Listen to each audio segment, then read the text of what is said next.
ਜੀ ਅਸਲਾਮ ਵਾਲੇਕਮ।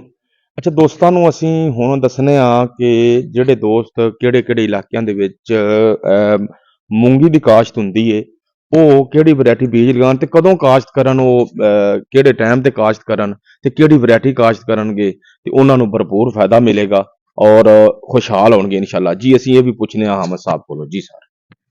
ਜੀ ਵਾਲੇਕੁਮ अस्सलाम जी। अपना मूंगी ਦੀ ਜਿਹੜੀ ਹੈਗੀ ਆ ਵੈਰਾਈਟੀ ਸਾਡੇ ਕੋਲ ਅਜ਼ਲੀ 2018 ਤੇ ਅਜ਼ਲੀ 2006 ਦੋਨੋਂ ਵੈਰਾਈਟੀਆਂ ਅਵੇਲੇਬਲ ਨੇ। ਟੈਗ ਲੱਗਾ ਹੋਇਆ ਹਕੂਮਤ ਪਾਕਿਸਤਾਨ ਤੋਂ ਮਨਜ਼ੂਰ ਸਾਹੀਵਾਲ ਸੀਡ ਦਾ।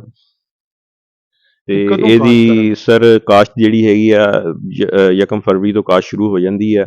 ਤੇ ਬੇਸਿਕਲੀ ਜਿਹੜਾ 15 ਫਰਵਰੀ ਤੋਂ ਔਨਵਰਡ ਕਾਸ਼ਤ ਸ਼ੁਰੂ ਹੋ ਜਾਂਦੀ ਹੈ। ਫਰਵਰੀ ਦੇ ਵਿੱਚ ਮਾਰਚ ਦੇ ਵਿੱਚ ਜ਼ਿਆਦਾ ਲੱਗਦੀ ਹੈ ਕਾਸ਼ਤ। ਤੇ ਸਾਡੇ ਜਿਹੜਾ ਹੈਗਾ ਚੀਚਾਵਤਨੀ ਦਾ ਇਲਾਕਾ ਹੋ ਗਿਆ ਜਾਂ ਤੇ ਇਸ ਇਲਾਕਾ ਹੋ ਗਿਆ। ਬਾਕੀ ਇਲਾਕਿਆਂ ਦੇ ਵਿੱਚ ਵੀ ਕਾਸ਼ਤ ਹੁੰਦੀ ਹੈ ਕਾਫੀ ਜ਼ਿਆਦਾ, ਲੇਕਿਨ ਸਾਹੀਵਾਲ ਦੇ ਸਰਾਊਂਡਿੰਗ ਇੱਥੇ ਹੋ ਰਹੀ ਹੈ।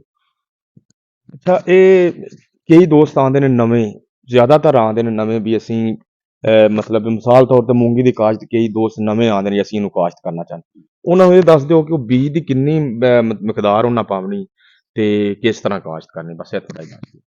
ਸਰ ਮੂੰਗੀ ਦੀ ਬੀਜ ਦੀ 10 ਕਿਲੋ ਦੀ ਪੈਕਿੰਗ ਹੁੰਦੀ ਹੈ। ਏਕੜ ਦੇ ਵਿੱਚ 10 ਕਿਲੋ ਸੀਡ ਪੈਂਦਾ ਵਾ। ਛੱਟਾ ਦੇਣਾ ਜਾਂ ਛੱਟਾ ਦੇ ਕੇ ਤੇ ਖੇਲਾਂ ਕੱਢ ਲੈਂਦੇ ਆ, ਜਾਂ ਛੱਟਾ ਦੇ ਕੇ ਤੇ ਆਪਣਾ ਸੀਨ ਸੁਹਾਗੇ ਥੱਲੇ।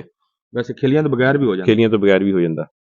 ਅੱਛਾ, ਖੇਲੀਆਂ ਤੇ ਵੀ ਹੋ ਗਿਆ, ਮਤਲਬ ਛੱਟਾ ਦੇ ਕੇ ਖੇਲੀ ਵੀ ਕੱਢ ਲਈ, ਜੀ ਛੱਟਾ ਦੇ ਕੇ ਸੀਨ ਸੁਹਾਗਾ ਲਾ ਕੇ ਵੈਸੇ ਵੀ ਛੱਡ ਦਿੱਤਾ। ਹਾਂਜੀ ਵੈਸੇ ਤੇ ਪਾਣੀ ਦੇਣ ਦਾ ਕੀ ਸ਼ਡਿਊਲ ਹੁੰਦਾ? ਖੇਲੀਆਂ 'ਚ ਤਾਂ ਚਲੋ ਪਾਣੀ ਉਹਨੂੰ ਰੇਂਜ ਹੀ ਪਹੁੰਚਣੀ ਸਰ ਪਾਣੀ ਇਹਨੂੰ ਸਿਰਫ 2 ਪਾਣੀਆਂ ਤੇ ਜਾਂ 3 ਪਾਣੀਆਂ ਤੇ ਤਿਆਰ ਹੋ ਜਾਂਦੀ ਹੈ। ਇਹਨੂੰ ਪਾਣੀ ਦੀ ਲੋੜ ਨਹੀਂ ਹੁੰਦੀ।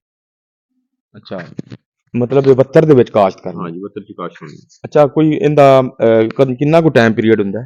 ਸਰ ਇਹ ਆਪਣਾ 2 ਮਹੀਨੇ ਦੀ ਫਸਲ ਮਤਲਬ 2 ਮਹੀਨੇ 'ਚ ਤਿਆਰ ਹੋ ਜਾਂਦੀ?